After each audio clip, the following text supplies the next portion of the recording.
নমস্কার বন্ধুরা, রকমারি রান্নাতে আপনাদের স্বাগত। আজকে আমি তৈরি করেছি মুগ ডাল তরকা। লাঞ্চে বা ডিনারে শুধু এই ডালটি দিয়েই এক প্লেট গরম ভাত নিমেষে শেষ হয়ে যাবে। গরম গরম রুটির সাথেও এই ডালটি খেতে চমৎকার লাগবে। মুগ ডাল তরকা বানাবার জন্য নিয়েছি এক বাটি সোনা মুগ ডাল। ডালটাকে বেশ কয়েকবার জল বদলে বদলে পরিষ্কার করে ধুয়ে নেব। সঙ্গে নিয়েছি এক মুঠো ধনেপাতা, একটা টমেটো, একটা পেঁয়াজ, একটা রসুন আর 5টা কাঁচা পাকা লঙ্কা। সবজিগুলো পরিষ্কার করে ধুয়ে মিহি করে কুচিয়ে নিয়েছি। রসুনের কোয়াগুলো ছাড়িয়ে নিয়েছি।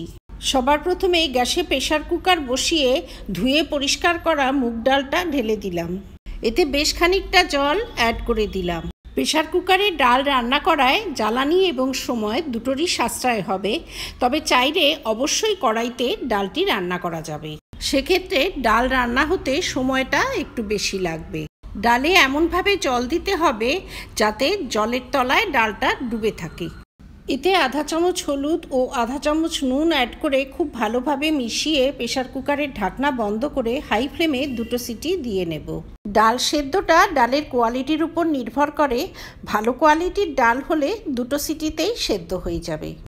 2টো সিটি পড়ার পর প্রেসার কুকারের ঢাকনা খুলে নিয়েছি। ডালটা খুব সুন্দর সুসিদ্ধ হয়েছে। সেদ্ধ হয়েছে কিন্তু এরকম গোটা গোটা আছে, একদম গলে গিয়ে দইয়ের মতো হয়ে যায়নি। ডালে ফোড়ন দেওয়ার জন্য নিয়েছি আধা চামচ সাদা জিরে, 2টো শুকনো লঙ্কা আর হিং। গ্যাসে একটা হাঁড়ি বসিয়ে দিয়ে দিলাম 1 চামচ পরিমাণে ঘি। এতে আরও 1 চামচ ঘি অ্যাড করে দিলাম।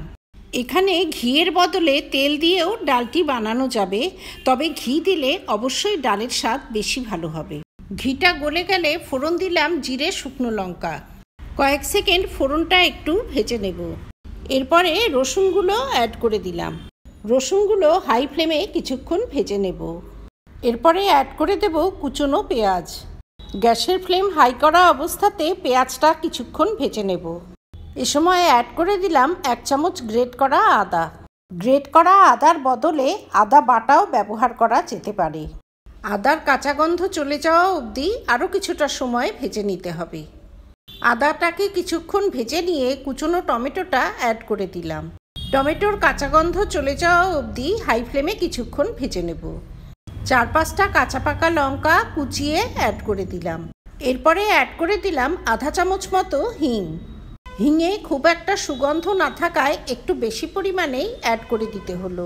ক্রমাগত নেড়েচেড়ে সবজিগুলোকে হাই ফ্লেমে ভেজে নিচ্ছি। স্লো হিটে ভাজলে সবজি থেকে জল বেরিয়ে এর কালার নষ্ট হয়ে যাবে। এরপরে সেদ্ধ ডালটা অ্যাড করে দিলাম। আধা চামচ লঙ্কা গুঁড়ো অ্যাড করে দিলাম। এবারে গ্যাসের ফ্লেম হাই করে দিয়ে ডালটা ফুটে ওঠার জন্য অপেক্ষা করব। ডালটা একটু ঘন মনে হওয়াতে প্রেসার কুকার ধুয়ে আরও খানিকটা জল অ্যাড করে দিলাম। এখানে কিন্তু গরম জল অবশ্যই অ্যাড করতে হবে। ঠান্ডা জল দিলে ডালের স্বাদ নষ্ট হয়ে যাবে। মুগ ডাল ঠান্ডা হলে বেশ ঘন হয়ে যায়, সে কথা মনে রেখেই জলটা অ্যাড করতে হবে। আমি এই ডাল খুব বেশি ঘনও বানাবো না, আবার একদম পাতলাও হবে না। হাই ফ্লেমে ডালটা কিছুক্ষণ ফুটিয়ে নিয়ে অ্যাড করে দিলাম 1 মুঠো ফ্রেশ ধনেপাতা কুচি। ধনেপাতা পছন্দ না হলে ধনেপাতা বাদ দিয়েও ডালটি বানানো যাবে। পুরো রান্নাটি আমি করেছি হাই ফ্লেমে। মুগ ডাল তরকা সার্ভ করার জন্য একদম রেডি। গ্যাসের নব বন্ধ করে 5 মিনিট দিয়ে নেব স্ট্যান্ডিং টাইম। তারপরে এই ডাল আমি গরম ভাতের সঙ্গে সার্ভ করে দেব। সুস্বাদু এই ডালটি ছোট থেকে বড় পরিবারের প্রতিটি সদস্যের খুব পছন্দ হবে। আমার এই রেসিপি যদি ভালো লাগে তবে ভিডিওটিতে লাইক করবেন, শেয়ার করবেন। ভবিষ্যতে আরও রেসিপির জন্য আমার চ্যানেলটি সাবস্ক্রাইব করার অনুরোধ রইল।